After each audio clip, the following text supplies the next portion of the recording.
U.S. Air Force buys more Norwegian-made stealth missile.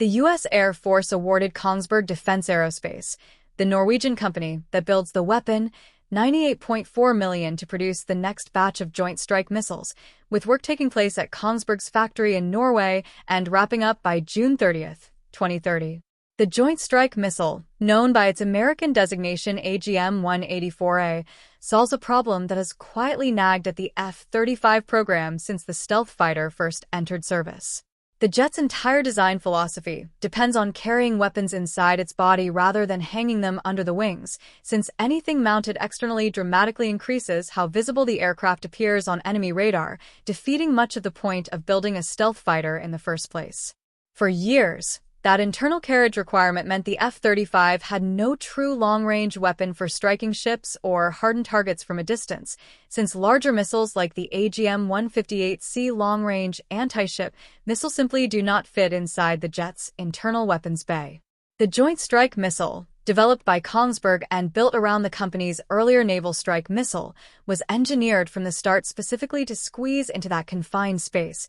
measuring roughly 13 feet 4 meters long, and weighing about 897 pounds 407 kilograms, including a 260-pound 118-kilogram warhead. Dimensions dictated entirely by the F-35's internal bay rather than by pure performance targets. Once launched, the missile can travel more than 217 miles 350 kilometers at high subsonic speed, using GPS and inertial navigation to reach the general target area before switching to an imaging infrared seeker for precise targeting in the missile's final approach, a guidance combination that lets it distinguish its intended target from decoys or nearby objects in the closing seconds of flight. That range lets an F-35 launch the missile from well outside the reach of many modern ship-based air defense systems, then let the weapon fly a low, evasive path toward its target rather than approaching in a straight, predictable line. This new $98.4 million award covers what the Air Force calls Lot 3B,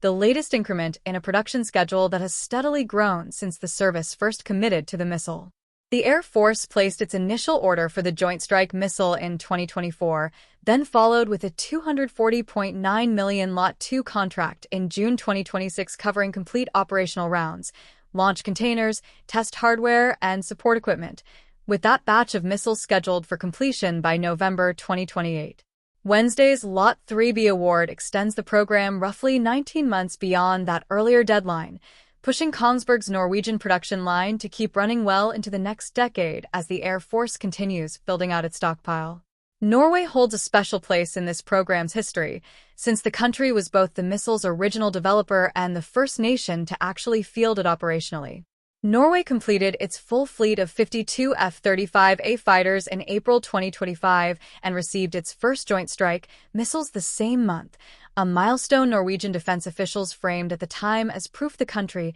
could still develop cutting-edge weapons technology despite its relatively small defense budget compared to larger NATO allies. That head start has translated directly into export success, with Japan, Australia, and the United States all signing on to acquire the missile in the years since, and Germany joining the customer list in 2026 after committing to equip its own F-35A fleet with the weapon. Kongsberg announced a separate order in June 2026 worth roughly $472 million from an undisclosed sixth customer, a deal the company has not yet publicly identified, but which underscores how quickly demand for the missile has spread beyond its original Norwegian and American buyers. Fiscal 2025 Air Force missile procurement funds cover the full $98.4 million obligated under this contract, and the Air Force Life Cycle Management Center at Eglin Air Force Base in Florida is managing the agreement on the government's behalf, the same office that has overseen every prior Joint Strike missile production lot the service has purchased. The contract takes the form of what the government calls a firm-fixed-price modification, meaning Kongsberg agreed to deliver this batch of missiles for a set price rather than being reimbursed for costs as they arise, a structure that puts the financial risk of any production overruns on the manufacturer rather than the Air Force. The Joint Strike missile remains the only weapon of its kind that fits inside the F-35's weapons bay, and until a domestic alternative reaches that same level of maturity, Every additional lot the Air Force orders is really a bet that keeping the stealth fighter stealthy while it hunts ships and hardened targets is worth outsourcing to the same country that solved the problem first.